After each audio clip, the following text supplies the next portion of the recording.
Tell me about that.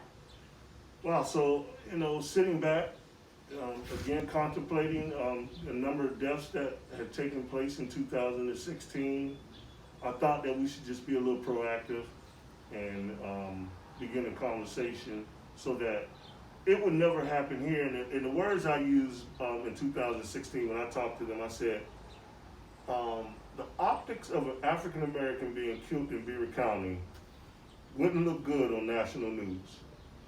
A 90% white county with a 6% black county, it would not look good at all. So that began the conversation and brought everyone to the table by the end of the week. I made a call maybe about Tuesday or Wednesday. By Friday, we were meeting. And 16, when you were first moved to action, that was, it was in the wake of what happened in 16 that made you want to do this? So I seen the numbers, which was 258 African Americans were killed by police. And 34% of those were unarmed men, or men and women that were killed. And I just thought about it, it just couldn't happen. That cannot happen here. Because of our population is being so small. And again, the optics of it, of all white police forces, it just wasn't gonna look good. And also to protect our young African American men and black men. Now, when you first started this movement, what was the goal? What were you looking to achieve? I was looking to bring everyone to the table and again and be proactive and make sure no one was harmed, because when we did our sit down, we did a exercise called Your Concern. So the community had lined up all of these concerns. Law enforcement lined up all these concerns. We looked at them on the whiteboard. A lot of them was very similar, and it boiled down to public safety. We were all worried about public safety, right? So I want to go home. Yeah, they want to go home. We're all human. So at the end of the day, that's what it kind of boiled down to. So what's at the heart of the movement? How have you been going about this process in this mostly white community? With compassion, a plea, for lack of a better word, and relationship building. I've had to build some relationships in this county, whereas, one chief was like, well, Shon Owens, can't know about no Shon Owens, but then we came to know each other, and now he's very much an integral part of Becklec now, which I really, really love, and adore that he is a part of it. What has, you're done, you're over it? Yeah, yeah. All good. So you want to start the whole thing again? Let me think about that. What is at the heart of this movement that you started? What is the goal, and how are you working towards it? So again, compassion, relationship, and it's hard work in it. Just building these relationships here, which is so tough, so hard, right? For a lot of people that I do not know, and because I'm not a policeman, and it's hard because that blue code, getting through that is one of those things. And some people some officers and chiefs just feel like that won't happen in my city or borough or municipality. And my thing to them is, how do you know? Because we travel through all of these small towns. We have to, because most of us are doing business in these areas. So we have to come through there one way or another. And how do you know it won't happen? And this is why I want them to come to this table, because I just want prevention to be part of the conversation before it even happens. It sounds like from the conversations that you and I had, one of the missions you have is just to bring people to the one of the missions you have is just to bring people to the table for the conversation, just to get a conversation started here. Conversation means everything. It's just like me knowing some of the Italian culture of sitting down at the table and eating and a lot of talking and loud talking is going on. Same with African Americans. And I take that lead to sit down and to have that conversation, and sometime over food, just so we can break bread and understand that this is a friendly conversation, and we don't want anyone to feel uncomfortable because then I know we'll lose people. It's hard work. Well, how hard is it in a place like Beaver compared to, say, New York or Atlanta or LA, where here 90% white, that is a lot of white people. A lot. And the people here, they don't necessarily have to engage with these issues in the way that more diverse urban areas do. Exactly. What does that mean for the challenges in front of you versus this movement in other places? Yeah, so, again, here in Beaver County, black people are entrenched in their area, and white people are entrenched in their area, their feelings, their values, their morals, they're stuck there. And until there's a comfortability level there, people are gonna stay there. So what we're attempting to do is make it comfortable in the middle so we can at least have this conversation. I believe that's the only way this conversation is gonna be had. It's not gonna be had through any anger. It's not gonna be had through any contention. No one's gonna come out of those spaces unless we make it comfortable for them. So that's my approach, that's my strategy, and I'm gonna stick to it. Some people might hear that and say, why are you trying to make white people comfortable? What's your response to that? Because 1 Peter 3:8 tells me to have a mind of unity. Lead with brotherly love. And I'm going to do what the Word of God tells me to do. Because those old strategies of wanting to fight, our numbers are not big enough to fight. Wanting to have these arguments and these loud talks, these disagreements, it's not going to work either. So why don't we try with love, some brotherly love? So that's my approach. And again, I'm going to stick to it. If it don't work, it don't work. But I'm surely going to give it a shot. And I believe God is going to help guide this so we can come to the table and have some conversation. And it's beginning to happen. I mean, I've sat down with our county commissioners who were really receptive of this movement, who actually, they sit on the board of IDAC, on my board. Several police chiefs. We have the U.S. Attorney's Office. We have the state police. We have Beaver County Chamber of Commerce. We have some of everyone sitting at these tables. I believe the conversation has started 4 years ago. Now it's time to push it forward just a little further. Don't want to continue to stay where we're at, stay stagnant or begin to get stagnant, but to push this a little forward because it's needed, it's time now. Is this the moment where that can happen? Have you seen a shift in this community and in this movement that you started 4 years ago since the George Floyd video was thrust into this national spotlight? Yes, I have. Had a conversation this morning with a young woman that, really, man, I was just thinking about it. I was getting a little emotional, but she actually graduated with my wife, and she said, I am now going to make sure I'm speaking up. And I said, make sure you become that ambassador, because we need ambassadors like you to help propel this conversation forward. I don't care what anyone thinks. We're not going to bulldoze our way through this. We're going to need allies, and allies are going to have to come from white people in our community to make this work. I don't care how anybody else think about it. That's the only way it's gonna work.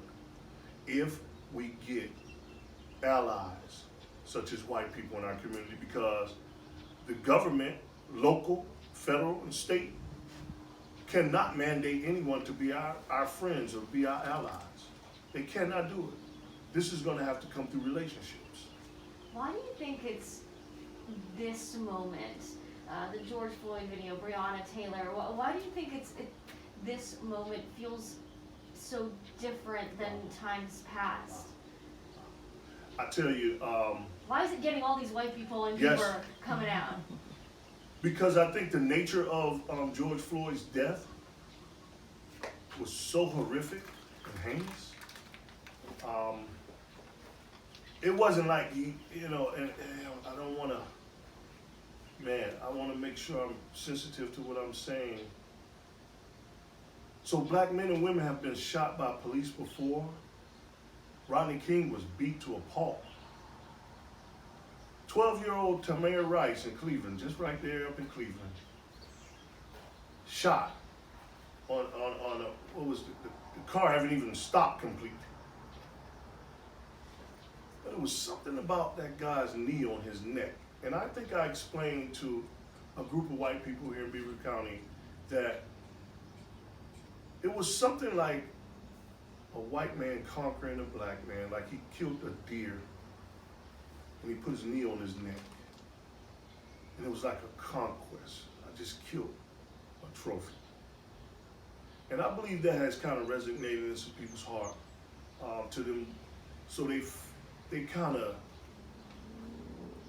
can see what I've seen, and now they have become compassionate and starting to feel some empathy here.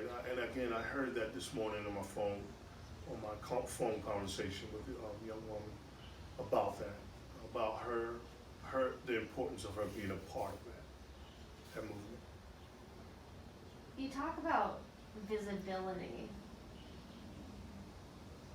One conversation I had just the other day with a woman here, she told me that before, she always knew these were issues. It's not like she didn't think that racism was a problem, but this was something that she couldn't look away from. It was so apparent, and it was in your face, and you had to confront it. Do you think that's part of the equation here? For sure. And I believe for the majority that I spoke with, they feel like they need to do something about it. This can't happen again. So they're reacting, but that reaction cannot be a guided reaction, right? It needs to flow naturally, which I think through our conversations, that reaction can flow naturally versus let me go help the poor black people. I think they feel like now it's like, no, this is enough, and that's what I've been kind of hearing and getting from the people here in Beaver County, that it's enough. I've heard some authentic statements, and I believe to be true. I mean, you can really tell when there's, that's something I always kind of laughed about, that, a lot of black people can tell when white people are just pulling their leg. We just have this sixth sense. I think I've been getting that feeling that a lot of these people are very authentic about it. Some people might look at this story and at Unity Week here in Beaver and say, okay, a small community of black people is getting some white people to come out. Yeah. Why does that matter? Why is it important to pay attention to a place like Beaver County where you are such a minority? Why is it important to pay attention to this?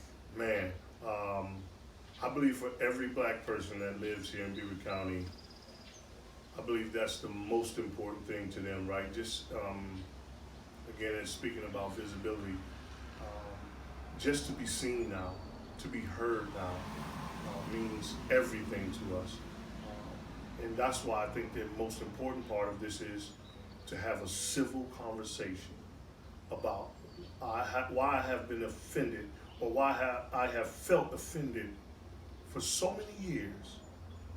And now this is how we can fix it. You know, this is how we come to the table. We sit down as mature adults and we fix it that way. So I think, I guess I'm asking, why should America care about what's Right. happening here in Beaver? because of the demographics, because they shouldn't care.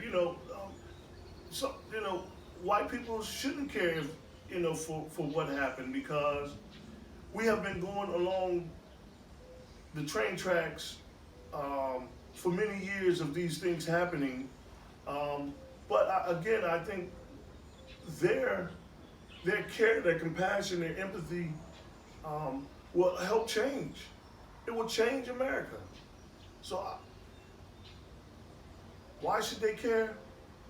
It's because if they say they love God the way some of them say they do, then they need to line up with that.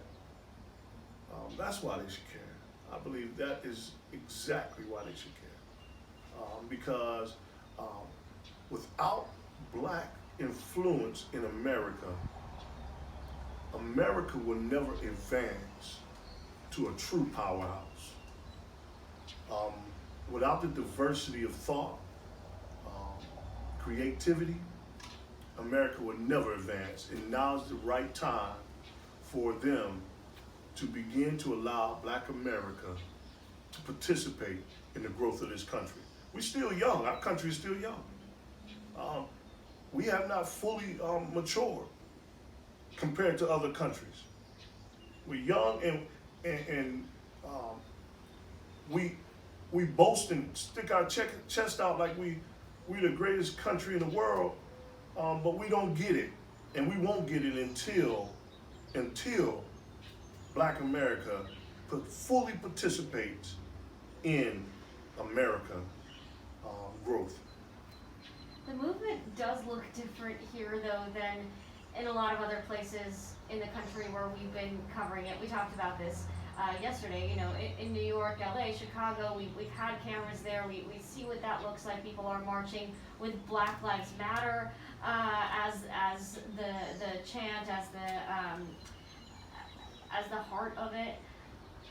You called this week Unity Week. You called Saturday's march a unity march. Why use the unity term rather than Black Lives Matter? Again, because I think that's the approach that we should take. And see, Black Lives Matter is infused in that, very much so. I'm a black man, and I do know that I matter, but getting them to understand that I matter is one of those things that we're gonna have to travel this road of unity to make these things clear and bring clarity to what we would like to do, and what we're attempting to do, and what's going to happen. Because I truly believe it's going to happen. Do you feel like because of where you are, though, you have to approach this differently with the white community than maybe organizers in other cities might approach it? I'm trying to get at, we had, and as comfortable as you are discussing this, but when we talked over the phone, you talked about your grandma, and you talked about doing business, and so I'm curious to know, why take an approach why shift the language for the comforts of the white community? So, when I say this, I want to be careful as I can in saying this, because you'll get labeled an Uncle Tom, a sellout, and that's okay. But I believe this. I believe with all my heart. As I said about my grandmother, who, was the matriarch of our family, and, lived a long time. She was 106 when she died. Grew up as a sharecropper. Her dad was a slave.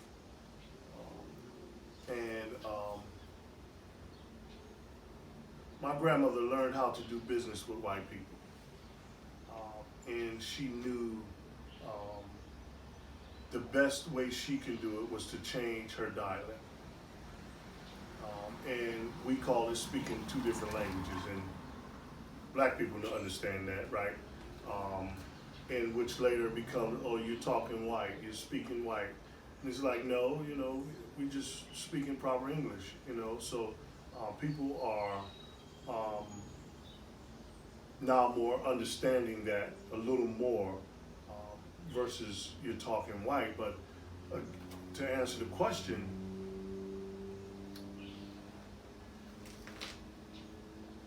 any other approach will not work. It has not worked. Dr. Martin Luther King gave us the recipe. And now he's a giant in this world. Peace and unity works. Throwing bricks, rocks, and sticks is not going to work. It's going to further entrench everyone. And they're going to stay in their corners. No one is going to want to come out and play. So for the good of humanity, and if it allowed my grandson to live a peaceful life in America, when he grow up and become a young man and go off to college or whatever his choices are, I would love for him to be as comfortable as I would envision in my mind for him to be able to walk in Walmart and the microaggressions don't take place.